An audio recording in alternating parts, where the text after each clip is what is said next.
Que des corsaires, pas de mercenaires. Merci Badr. Pour suivre toute l'actualité de Boxing Mag TV, abonnez-vous à notre chaîne.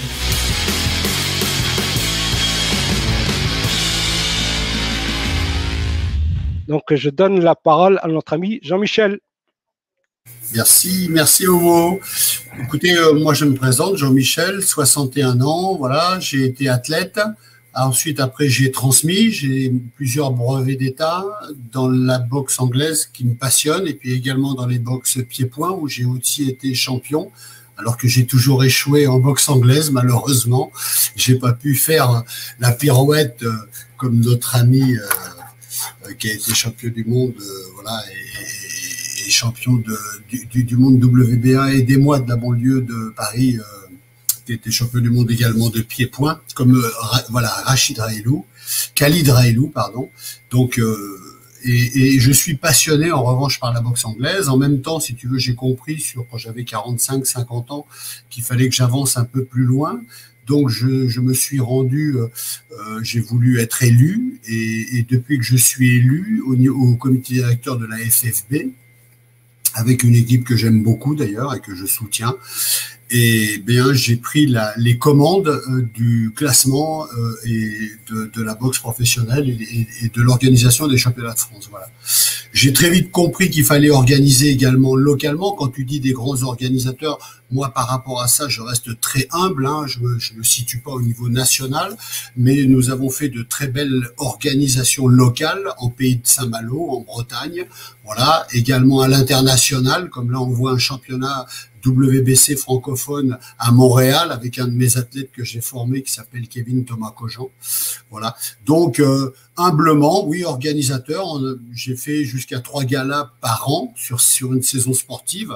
Voilà, en pays de Saint-Malo, toujours localement, humblement, avec que des élèves que j'ai formés. J'ai pas de mercenaires chez nous, c'est que des garçons qu'on a formés à la salle depuis la BEA. Donc voilà, un homme de terrain qui a voulu aller un petit peu plus loin que sa Bretagne et son pays malouin. Voilà. Que des corsaires, pas de mercenaires, mais corsaires. Hein, voilà, c'est ça. Que des corsaires, pas de mercenaires. Merci Badr. Nous sommes en France, si tu veux, il y a un règlement de la boxe professionnelle qui est d'ailleurs souvent discriminant, discriminé, tout ça. Mais au bout du compte, le fait qu'on ait un cadre, c'est très très important. Alors déjà, il y a un cadre, si tu veux, au niveau de notre fédération, dans le côté professionnel, au niveau de la LNBP, la Ligue nationale de boxe professionnelle. Et ensuite, si tu veux, on est également dépendant, étant un produit professionnel, mais qui appartient à la Fédération française, nous sommes aussi, si tu veux, sous l'égide du ministère de la Jeunesse et des Sports et de la Cohésion sociale. Donc, on ne peut pas faire n'importe quoi. Si tu veux, il y a un cadre qui est extrêmement rigoureux, donc on s'y tient. On ne peut pas, sinon on est retoqué et on peut avoir de gros problèmes. Donc, on organise dans un cadre, si tu veux, qui est complètement officiel. Moi, personnellement, voilà, je fais extrêmement attention à être dans les clous pour ne pas avoir de soucis, de plaintes et essayer de faire des combats équilibrés comme tout le monde. Voilà, après des combats officiels, le gros souci que l'on a en France, c'est qu'il y a énormément d'athlètes qui ont des palmarès en carton parce qu'ils ne s'inscrivent pas dans les compétitions officielles. Donc, on les retrouve avec 20 combats, 18 victoires, 2 matchs nuls, mais ils ont boxé personne. Alors que nous, je parlerai des collègues qui sont là, que je connais bien Stéphane également, et puis Hamid, puisqu'on s'est quelquefois colté entre élèves au niveau amateur ou professionnel, mais nous, on fait faire des championnats officiels à nos garçons. Voilà. Donc, ils arrivent avec des palmarès et ils peuvent prétendre après à monter un petit peu plus haut.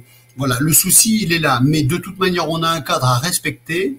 Aujourd'hui, on a une catégorie espoir de débutants avec des moins de 5 combats. Ensuite, on a des garçons qui sont élite 2, qui sont dans le ventre mou de la boxe professionnelle, qui peuvent rencontrer différentes personnes. Et ensuite, on a les élites 1, voilà, où il y a des critères qui sont importants.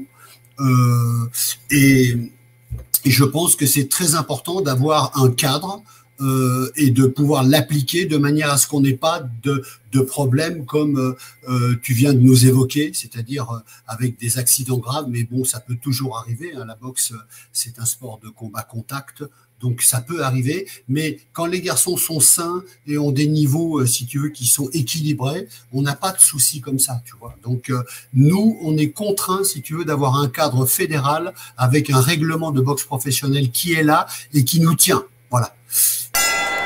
Jean-Michel. Moi, si tu veux, j'ai réuni un partenariat autour de moi.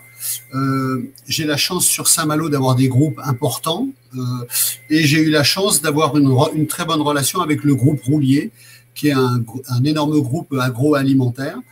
Et la priorité pour moi, si tu veux, c'était avant tout de faire de l'insertion. C'est-à-dire que j'ai demandé, plutôt que mes boxeurs professionnels aillent chercher des primes sur des grosses réunions ou des choses comme ça, mais ce qui n'empêche pas, j'ai réussi avec Mehdi Kassimi, qui est franco-marocain, qui est d'origine également, son papa est marocain, c'est un ami à moi, donc Mehdi Kassimi, et puis Kevin Thomas Cogent, et avant Damien Martin, de les faire rentrer dans un groupe. C'est-à-dire qu'ils étaient salariés de ce groupe, que je nommerai, parce que c'est un partenaire formidable pour moi, et je peux même dire un mécène parfois, qui s'appelle le groupe Roulier. Voilà, c'est un groupe agroalimentaire. Et il m'a embauché les boxeurs, voilà, où ils peuvent faire une carrière chez lui, c'est-à-dire qu'ils ont du boulot, ils ont des repères temporels, et en même temps ils ont le sport à côté, et lorsqu'ils ont des compétitions, ils sont détachés pendant 3 semaines pour préparer ces compétitions. Donc ce partenariat, pour moi, il est formidable, avec le groupe Roulier et avec des personnes qui sont extrêmement positives, si tu veux, pour l'insertion, et qui ont également un grand respect pour je dirais, pour la boxe et puis la vie locale, quoi, la vie du pays malouin. Donc prioriser, si tu veux, des enfants du terroir, tu vois, voilà. Donc ça, c'est très important. Donc, pour moi, c'est essentiel d'avoir des partenaires comme ça. Également, j'ai la ville de Saint-Malo qui nous aide beaucoup. Après, bien entendu, de manière hiérarchique, on a le conseil général, le conseil régional, mais qui, pour souvent dynamiser la boxe professionnelle, c'est un peu compliqué, parce qu'ils n'aiment pas trop se mélanger avec la boxe professionnelle. Quoique des fois, ils aident bien les clubs de football professionnel qui ont des budgets qui sont bien plus gros que les nôtres, mais on ne va pas rentrer sur ce débat. En tous les cas, d'avoir un réseau de partenaires, c'est fondamental. Voilà. Et moi, j'ai essayé de comprendre que ce sport et le côté organisationnel ne se passait pas que dans la préparation des athlètes. C'est important d'avoir des athlètes à haut niveau, qui sont préparés physiquement, technico-tactiquement, qui vont être bons, qui vont être performants, comme je les prends de la BEA, où j'ai fait des dizaines de champions de France et des vainqueurs de critérium depuis la BEA. Mais ce qui est très important, c'est d'avoir des partenaires et d'avoir un réseau. Voilà, un réseau où les gens viennent se rencontrer. J'imagine qu'Hamid, je suis allé dans ces réunions également, il y a pendant les entractes où les gens peuvent boire un verre ensemble, discuter, on fait des rencontres, et ça, c'est essentiel.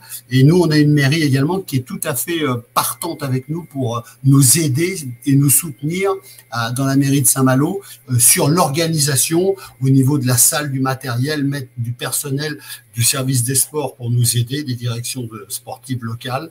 Voilà, donc tout ça, c'est essentiel d'entretenir ce réseau de partenaires locaux, qu'ils aient confiance en nous, qu'ils puissent nous aider sur des championnats de France, éventuellement. Moi, j'ai fait des ceintures internationales également.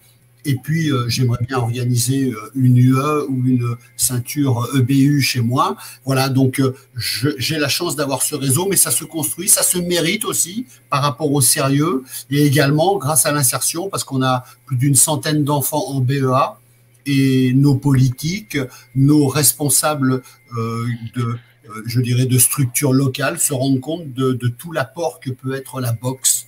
Et c'est fondamental, quoi, d'être respecté à ce niveau-là, parce qu'il n'y a pas que l'argent. Moi, j'en prends un peu d'argent, mais je remets, comme on dit chez nous, dans la gamelle, pour que ça serve, pour que on réinvestisse, pour qu'on fasse des choses. Parce que moi, personnellement, à mon niveau, en tant qu'organisateur local, je gagne rien du tout. Je veux dire, c'est peanuts. Ce qui m'intéresse, c'est qu'on prenne des breloques, qu'on avance, qu'on ait une vitrine avec des gamins qui arrivent depuis l'âge de 10 ans.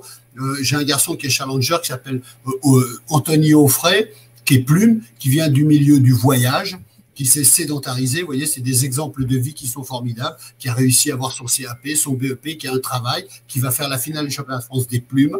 Voilà, moi, je suis ravi, vous voyez, de ces parcours de vie où le sport et où notre éducation sportive a servi. Voilà, servir, c'est important pour moi, servir. Voilà, j'ai été militaire et le mot servir a véritablement pour moi une importance fondamentale. Voilà. Merci, Corsaire. Je vous en prie, merci beaucoup. Il y a Pauline qui dit sponsor plus bénévole, la base d'une organisation solide. C'est toujours là, Pauline. Hein, oui, oui. N'oublions pas les bénévoles. Sans eux, rien n'est possible, comme disait Coluche, tu vois.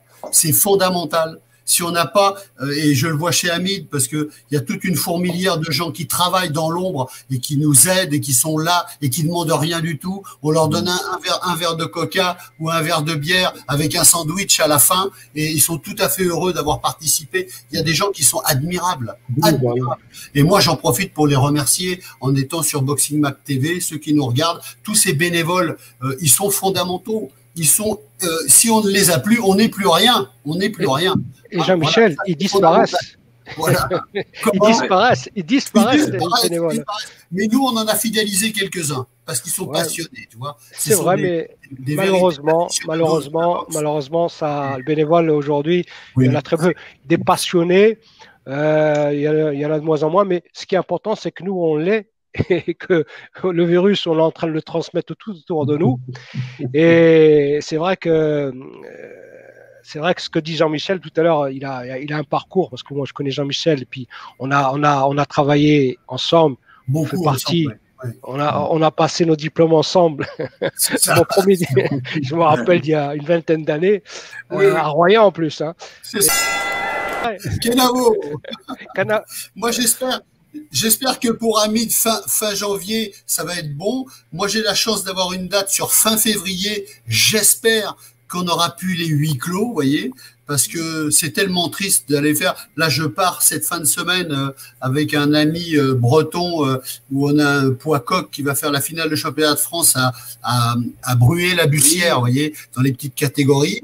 C'est à huis clos et c'est navrant, quoi. Je veux dire, moi, j'aime tellement la boxe qui fait vibrer les gens, ça réveille tellement, ça réveille et ça révèle tellement de choses chez les gens. Alors, il y a des gens qui ne peuvent pas supporter, mais on a quand même des gens qui vibrent, il y a des montées d'adrénaline, enfin, c'est exceptionnel. Moi, si je continue à transmettre dans un coin de ring, c'est parce que j'ai vécu des choses fortes sur le ring, j'ai besoin encore de les vivre par ricochet grâce à mes élèves. C'est fondamental, tu vois, et d'avoir je reviens sur la notion organisationnelle qui était quand même notre thème principal. Je dirais, comme disait tout à l'heure Stéphane, que quand on a des partenaires et qu'on fait le boulot et qu'il est correct et que les gens reçoivent bien l'information et la réussite de ça, ça devient des amis et ça devient des gens qui nous respectent et c'est vrai qu'on peut compter sur eux pour la suite, quoi. C'est essentiel de créer un climat de confiance parce que quelquefois la boxe est malmenée, on pense que voilà, et c'est bien tout le contraire. Moi, j'ai rencontré des gens formidables dans la boxe qui ont des mentalités extraordinaires. On fait des sparring, on n'est pas des grandes structures, mais regarde, on se dépanne. Moi, j'ai reçu 3-4 jours chez moi Olivier dans sa prépa. Quand j'ai Kevin qui veut aller à Saint-Nazaire ou dans différents endroits où je pense à Aulnay aussi, où on nous reçoit formidablement pour aller faire du sparring. Tout le monde est partenaire, quoi. On n'arrive pas tout seul, voilà. Ça va une refonte de toute l'organisation professionnelle en France. Mais faut tous mettre des idées comme ça qui peuvent être novatrices, les prendre et en retirer quelque chose. En revanche, moi, je vous dis simplement, appartenant au comité directeur FFB, je vous dis que quand même, la LNBP appartient à la Fédération française de boxe. Donc, ce que dit Hamid, ça va très très loin. C'est-à-dire qu'il faut une refonte totale des choses et des structures. Donc, c'est quelque chose qui est beaucoup plus complexe, si vous voulez, de mettre en place. Donc, je pense que dans un premier temps, je pense très sincèrement qu'on peut avancer sans faire des scissions comme le propose Hamid, parce que sur des points de vue de statut et législatif, c'est pas possible actuellement. C'est impossible de le faire. Voilà. ce sont des gens qui Moi, ont une j'entends pas. culture, qui payent pour aller au truc. Il y a des sociaux, des gens qui vont au football, par exemple, je veux dire, au Barça, les gens, il y a 80 000 places qui sont vendues, il n'y a plus de billetterie. Tu vois, l'Angleterre pour la boxe, c'est un vrai pays de combattants. Tu vois, c'est une culture. Personne va venir pleurer. T'organises, même moi à Saint-Malo, j'ai 50 personnes qui viennent pour me demander des entrées. Je dis non. Moi, je suis assez proche de tout ce qui a été dit, si tu veux, parce qu'on nous sommes des acteurs. Nous sommes des acteurs de la boxe, tu comprends? On a été, pour la plupart, athlètes, mais c'est même ça, c'est même pas fondamental. Mais on est dans les structures départementales, régionales, fédérales, mais on fait des choses. On s'organise pour faire des choses. Moi, où je suis beaucoup plus gêné, c'est de tous ces donneurs de leçons, si tu veux, mais qui ne font rien et que je ne connais pas et que je ne vois pas. Et ceux-là, ils me fatiguent. Sinon, ils viennent faire le boulot. Si ça leur va pas, ils viennent faire le boulot. Voilà. Après, je suis d'accord avec Hamid. Il y a plein de choses à changer, qu'on peut faire évoluer. Bon, on a eu des personnes qui sont passées, qui sont venues, qui avaient des bonnes idées novatrices, mais ils ont été un peu brutaux, ils ont voulu les faire passer trop vite, ça n'a pas marché. Écoute, bientôt il y a des élections au mois de mars, voilà. On est de manière démocratique, hein. On va voir comment les choses avancent. Moi, je suis déjà, voilà, j'ai mon idée, tu vois. Mais ça ne peut pas, on ne peut pas bouger une vieille dame comme la Fédération française aussi brutalement, si tu veux, que certains le voudraient. On pourrait la faire tomber, on pourrait la casser, on pourrait la diviser. Jean-Michel, j'appelle Hanouna et tu vas y passer la semaine prochaine. Non, mais il faut être prudent, attention, il faut la respecter. Il faut la respecter. Donc, il faut qu'on soit très prudent et qu'on aille doucement. C'est vrai que je partage certaines idées d'Hamid, hein, qui sont novatrices. Et j'avais quelqu'un qui était un peu avant nous, je le citerai pas, mais tout le monde le reconnaît, voilà, qui était important. Mais on n'a pas pu prendre la voie parce que les choses se sont mal passées à un moment donné. C'est dommage. Il y a des tournants comme ça qui ne peuvent pas se faire. Bon, on a des élections au mois de mars. Maintenant, il faudra être présent, il faut être là, faut s'en occuper, quoi. Faut y aller, quoi. Un championnat de France, un gradin, c'est 15 balles. C'est 15 euros. C'est pas cher. Jean-Michel?